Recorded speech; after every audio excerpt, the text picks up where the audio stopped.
আমরা এই বিজয়কে আমার বেগম খালেদা জিয়াকে উৎসর্গ করলাম এবং তারেক রহমানের নির্দেশনা মানার জন্য আমাদের এখন কি করতে হবে। আমাদের প্রতি এতটুকু বার্তা আমি দিতে চাই, আমাদের বিজয় এসেছে, আমরা পার্লামেন্টে গিয়েছি, জাতীয়তাবাদী দল সরকার গঠন করার জন্য ইনশাল্লাহ ইতিমধ্যে আমাদের সরকার গঠনের পর্যাপ্ত আমরা আসন পেয়েছি। এখন আমাদের দায়িত্ব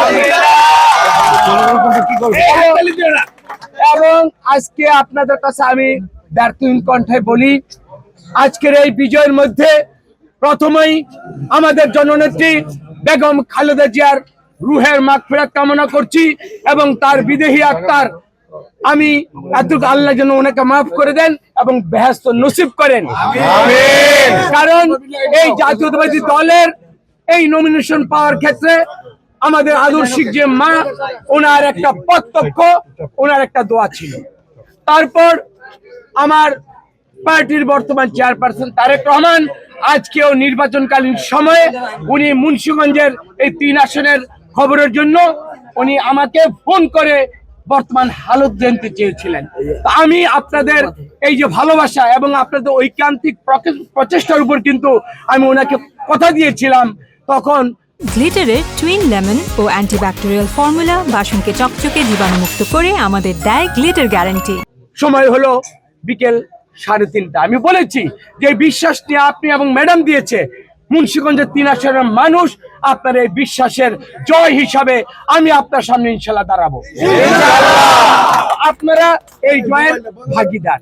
এখন আমার সর্বশেষ আপনাদের কাছে আমি বিনীত অনুরোধ করি, বিজয় অর্জন এবং বিজয় সংরক্ষণ এবং এটাকে মানুষের ভালোবাসার মধ্যে নিয়ে যেতে এখন থেকে আপনাদের সবচেয়ে বেশি কেয়ারফুলি রাজনৈতিক এবং জবাবদিহিতার মধ্যে, দায়িত্বশীলতার মধ্যে মানুষ যে প্রত্যাশা করে ধানের শীষকে এই আসনে নির্বাচিত করেছে, এর প্রতি আপনাদেরকে বিশেষ খেয়াল দিতে হবে।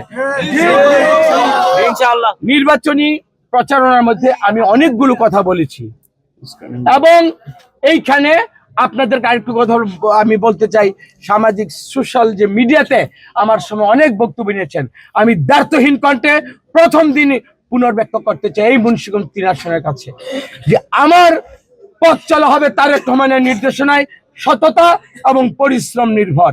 আমরা মুন্সিগঞ্জকে যেভাবে আধুনিক ঢেলে সাজাবার জন্য সরকারের সক্ষমতার মধ্যে যা করতে চাই, এই যে আমার দেখেন এখানে সমস্ত নেতৃবৃন্দ, আমি একা কেউই নই, আমার নেতারা কর্মীরা সবাই যদি আন্তরিকভাবে তারেক রহমানের নির্দেশনা না মানেন, তাহলে কিন্তু আমরা যে স্বপ্নের কথা বলেছি, আমি যে ওয়াদাগুলো মানুষের কাছে করেছি, এই ওয়াদাগুলো কিন্তু পালন করা সহজ নয়।